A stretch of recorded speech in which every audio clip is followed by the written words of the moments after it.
Madam Speaker, let me be clear. Last week's violent attack on the Capitol was undemocratic, un-American, and criminal. Violence is never a legitimate form of protest. Freedom of speech and assembly under the Constitution is rooted in nonviolence. Yet the violent mob that descended upon this body was neither peaceful nor democratic. It acted to disrupt Congress's constitutional responsibility. It was also an attack on the people who work in this institution, members, staff, and the hundreds who work behind the scenes so that we can serve the American people. The greatest statesman in the history of our country understood that the most dangerous threat to freedom is lawlessness. A young lawyer named Abraham Lincoln famously said, "There is no grievance that is a fit object of redress by mob law." Yet for several hours last week, mob law tried to interfere with constitutional law. Some say the riots were caused by Antifa. There is absolutely no evidence of that. And conservatives should be the first to say so. Conservatives also know that the only thing that stops mob violence is to meet it with force rooted in justice and backed by moral courage. And last week we saw mob violence met by courage, sacrifice, and heroism from the brave men and women who protect this institution every day. But for the bravery of the Capitol Police, the destruction and loss could have been much greater. We owe them a tremendous debt of gratitude. The loss of Officer Brian Sednick and Officer Howard Lindmagood is tragic and heartbreaking. We mourn their loss, remember their lives, and continue to pray for their families and loved ones. The officers of the Capitol Police deserve our eternal thanks.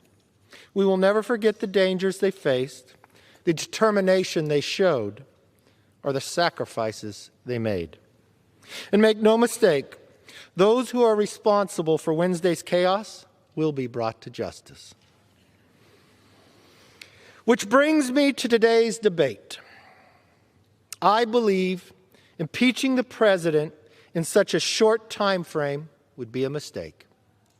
No investigations have been completed. No hearings have been held. What's more, the Senate has confirmed that no trial will begin until after President-elect Biden is sworn in. But here is what a vote to impeach would do. A vote to impeach would further divide this nation.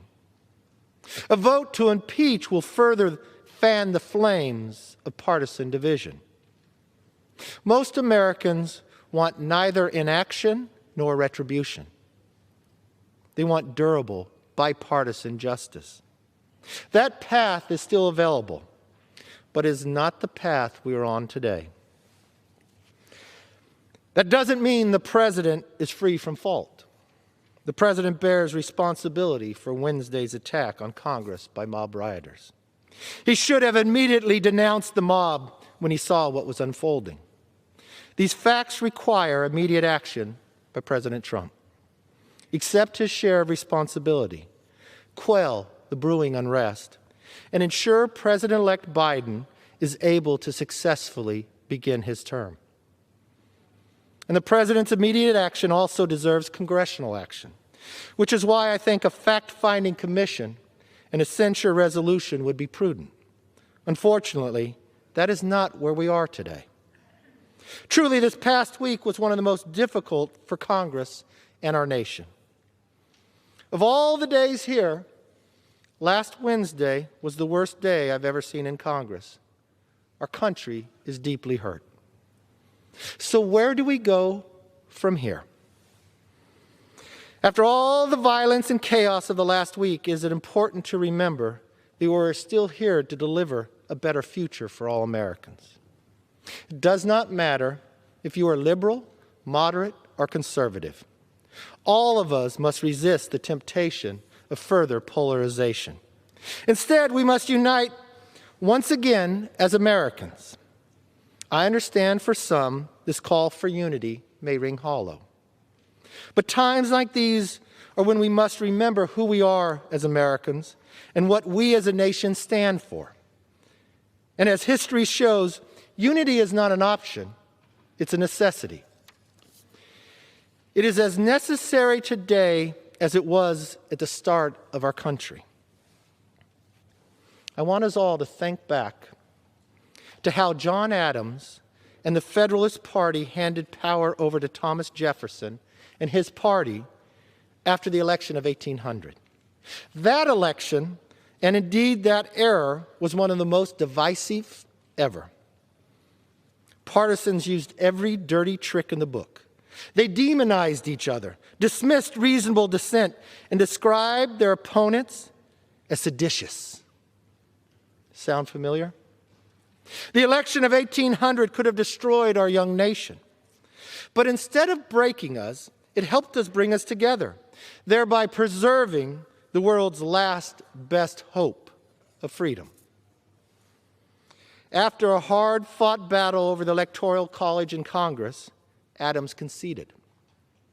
And a peaceful transfer of power, the first in American history, took place. Jefferson, for his part, put aside the division of the era and preached forgiveness, yes, unity.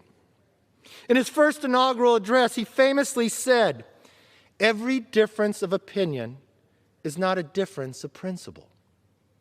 Jefferson and Adams did not end every difference of opinion that existed in America, nor did they try. In a free country as big and diverse as ours, that would be impossible.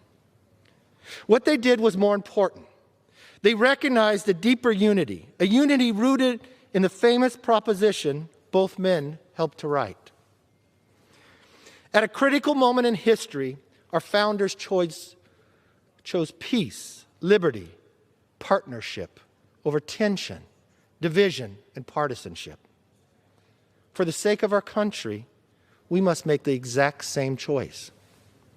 We have already begun. Last week, despite the lingering shock and amid the windows still broken, we did what all healthy democracies do. We debated and we voted. In this country, we solve our disputes at the ballot box and through debates and votes on the floor of this exact chamber. We did our duty then, and we must do more.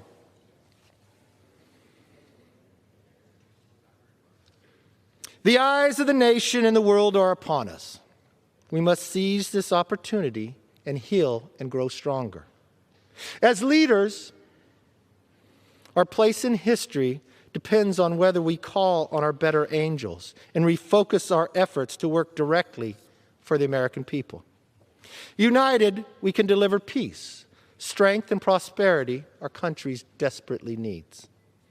Divided, we will fail. What we saw last week was not the American way. Neither is the continued rhetoric that Joe Biden is not the legitimate president. Let's be clear. Joe Biden will be sworn in as President of the United States in 1 week because he won the election. And the presidency and this Congress will face immediate challenges that must be addressed. I stand ready to assist in that effort with good faith, goodwill, and an open hand. The United States remains exceptional. We remain extraordinary. In the coming weeks and months, we must work together, all of us, to recharge the light of our shining city on the hill. History has shown us a way. History has given us a path. Just as Adams and Jefferson has shown, now is the moment that we should do the exact same. In these trying times, may God continue to bless America. And let's chart a course that history will repeat, but not what's happening today. I yield back. Hey, NBC News viewers, thanks for checking out our YouTube channel. Subscribe by clicking on that button down here. And click on any of the videos over here to watch the latest interviews, show highlights, and digital exclusives. Thanks for watching.